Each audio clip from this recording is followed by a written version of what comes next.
in the case of love, because Corinthians 13, I believe it is, love is patient, love is kind. There's a part in there where it says love holds no history, or love holds no memory, or something like that. When I tell you that thing will convict you immediately, once you read it, you're gonna be like, oh my God. Because when you are loving, you can't take from your past and try to put it into your future.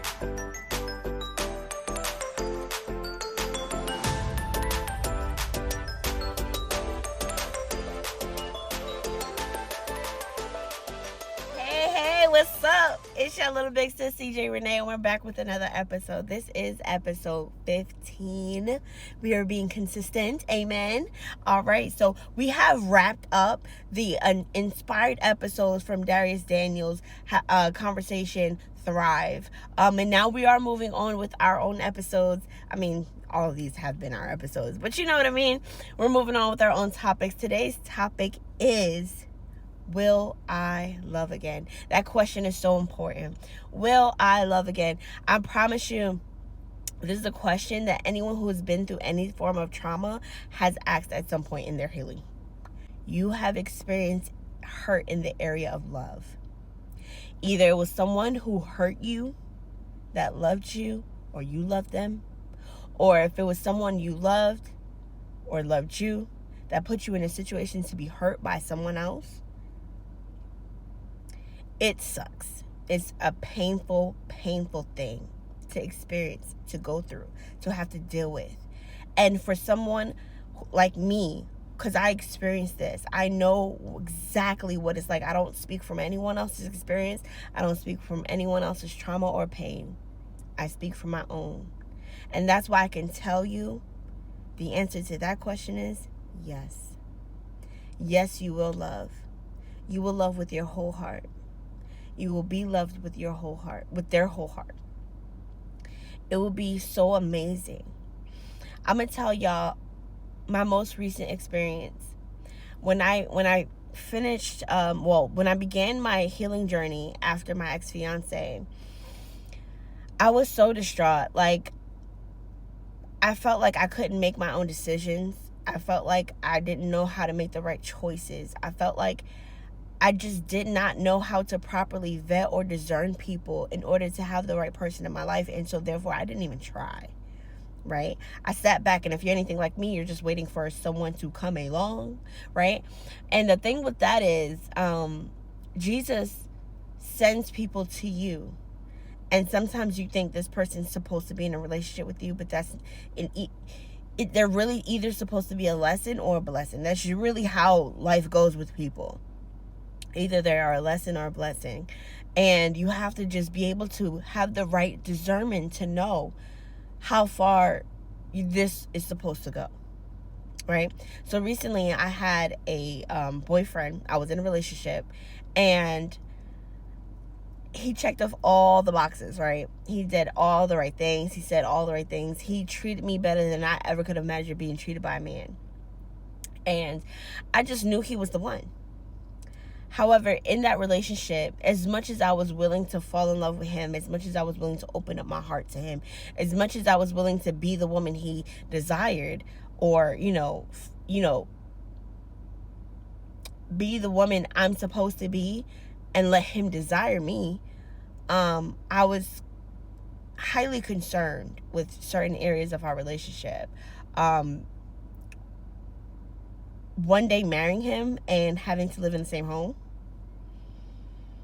terrifying. Okay? Terrifying. Because if you all remember, I was in a domestic violent relationship in my home. Like, it was my apartment. My name was on the lease. Homie was in there and beating the crap out of me. You understand what I'm saying? Like, you don't know what kind of thought process people have until you end up being in the same spot with them. Now I don't know you. I gotta learn you all over again, because there's a version you show me and there's another version of you when I'm living with you. It's two different people. So that was a scary thing for me, as well as I was always concerned about being smothered, because I was smothered in all my previous relationships. And not only did he not smother me, but he gave me too much space. So it's like, do you even care about me? You know what I mean? Like, there was so many things that was going on, dealing with my personal experiences and this new relationship. And I mean, granted, obviously it didn't work out. There was so many other aspects to that relationship that brought it to the point of an end.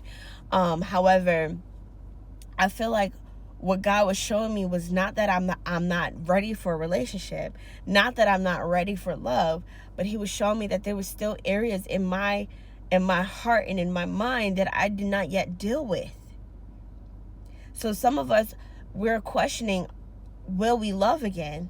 But have you worked on who you are as an individual in love? Have you worked on who you are as an individual in love? I'm going to give you another example. There was a situation I had recently with a family member, and it broke my heart. And I'm like, God, I can't keep dealing with this pain. I can't keep dealing with hurt. Like, I'm over it. But the thing about God is, he will allow you to experience every phase of a thing until you complete. Because when you're anointed for that thing, you have to go through the phases. How can you teach people? How can you bring people to victory and into freedom if you haven't experienced the whole thing, right? So God brought me to another situation, and he definitely stepped in right when I needed him. And I prayed to God and I asked God, please heal me, heal my heart, allow me to be able to handle the situation according to your will and to your way and to how you love me and how you want me to love. And all be to say that relationship is in a better place now. However, I was recently having a conversation with someone, and I'm like, I don't understand because they did this and they did that and da-da-da-da-da. And the person was like, wait a minute. If y'all had a conversation and y'all are now in a good place, why are you remembering what they did, what they said, what happened? Like, why are you holding on to that? And I feel like that's something a lot of us do. Because of nature and who we are, we learn from mistakes. We learn from our past. We learn from things of our experiences. So in order for us to understand how to move forward, we have to remember what we experienced.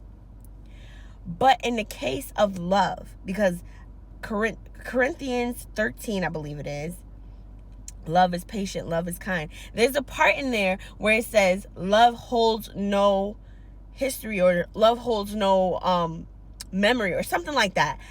When I tell you that thing will convict you immediately once you read it, you're gonna be like, oh my God. Because when you are loving, you can't take from your past and try to put it into your future. You can't take fear from your past experiences and put it into your future. That's what God was showing me with this gentleman. That's what he was showing me. He was showing me, hey, you may be available for love. You may be ready to be in a relationship, but there's some key points that I need you to get to them. Work on that thing. So there's some of us that may be ready for love, and we wonder if we'll be able to love again. Yes, you will. But this time, choose wisely. Vet properly. Choose the right characteristics of the people who you should have in your corner. There should be no reason why you can't tell somebody in a vulnerable state, hey, I didn't like that you did this. I would rather you do it this way. This offended me. They should be able to listen. And if they're not, that's not them. That's not the person. That's not the friend. You should talk to that family member and tell them, hey, I don't know if we're going to be able to be this close as we want to be if you can't work on this. And if that's the case, then it is what it is. If it's a friend, your friend should know. If it's a boyfriend or a girlfriend, they should be able to understand. If not, they out of there. Because we got to learn how to better vet people. We got to look at their characteristics. Look at their track record with you from beginning to end. Is this person serving you as you serve them in love and in kindness and in truth? If that's not what's happening, you need to go back to the drawing board. Properly vet these individuals. There's something that you wasn't doing before, whether it be you being vulnerable, be vulnerable this time. Because a lot of us don't know how to be vulnerable. Can we be honest? That hit somebody's nerve. A lot of us don't know how to be vulnerable. Let's tap into being vulnerable again. Telling people how we really feel. Because that matters and it helps move the relationship along. It helps build. And it will allow you to love the way you deserve to be loved and allow you to love the person the way they deserve to be loved. Yes? That's all I gotta say. This is episode 15. It's your little big sis, CJ Renee. And I'm out. I love you guys with all my heart. Continue to pray. Continue to show God your love and your heart's desires, and He will pour in and heal you. Amen? All right, y'all. Be well.